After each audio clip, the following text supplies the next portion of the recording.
I'm joined today by Freddie Scott, a former NFL player and leadership coach, Beth Shaha, a life and wellness coach, and JB Spisso, a retired sergeant major, each with a powerful story of resilience. One of the big questions that we often hear about is how to deal with overcoming life's challenges and some of the transitions that evolve in life, no matter the age. And then those types of things can be really difficult to get to the next obstacle. So I want to talk with you all about how to overcome these challenges in life, no matter our age. And Freddie, if you could jump in here and tell me some ways you've helped all types of people through these difficult life challenges.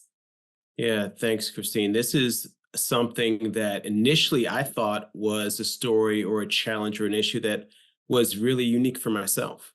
I went through actually about a depression at the end of my NFL career.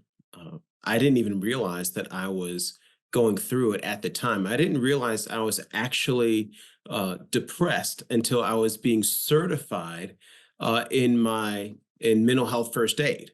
And I'm in the class and they're going through the checklist of here's the signs and here's the symptoms. And literally, I'm going through the list and I'm like, yep, yep, yep, that too. And here's the shocking thing about that. I went through depression. I went through challenges and transition. I went through the anxiety and the stress. But at the time, I wasn't aware that I was actually going through it. At the time, I was just isolating. I was just pulling away from my family, pulling away from my old friends, pulling away from society to a certain degree, and just escaping into my own mind and trying to find ways to navigate and find that path of peace and happiness and what's going to be next. And it was after going through that and going through some of the training that we realized that I wasn't the only one, that all of us have been going through things. And then having those conversations to realize the common thread that we all have experienced, whether or not it's family loss or financial loss or physical loss, emotional trauma. We've all gone through something. Everybody has a story. And from that, we've been able to see how many people truly, first of all, feel seen. They realize I'm not alone. But then two, realizing that the tools that we're talking about are all things that we all can apply and are relevant. But many times we just didn't have those tools at the time that we were going through our trauma. Mhm. Yeah, it's interesting, Freddie, when you spoke about your own personal experience, you talked about how you were pulling away from all these external things in your life and isolating yourself. I too had a personal experience, but what I found is that I was pulling away from myself and that I was giving to so many places and people and roles and I felt like what I was doing was actually giving so much there that I wasn't really at home with myself anymore. And I think at that point, I too felt like I was alone and that there was something wrong with me. I remember saying, "What is wrong with me?" Because I'm clearly not living the life that I thought I was going to. And most of it's because I really wasn't living in my own integrity. I wasn't living for myself.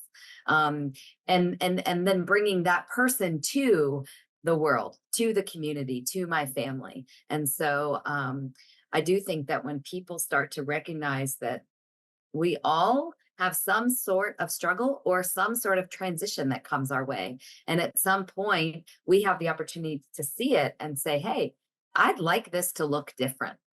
So we might have different roads for how we get there or how we realize it. But at the end of the day, it's simply saying, I've got to figure out a way through this. And the only way out is through.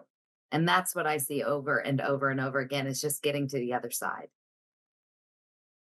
I love listening to both of your stories. Freddie, we came from, similar backgrounds, you as a professional athlete and me as a professional soldier. And there I found that you sometimes avoid what's going on with you because it's the betterment of the brothers and sisters on your team or the team itself. So you don't even look at yourself. And it took me a long time. And you talked about that isolationism and sometimes we think isolation is easier because we can just get away, but it's actually more difficult. And I went through probably about 5 years of isolationism, and it was very difficult. And then, like what you said, Beth, I started this mantra of like, today's a new day, and it doesn't have to be perfect. Because in the military, things are judged a lot of times on perfection, but battle's not perfection. Freddie, when you play the opponent, they have a vote in what happens to you. The enemy has a vote in what happens to us.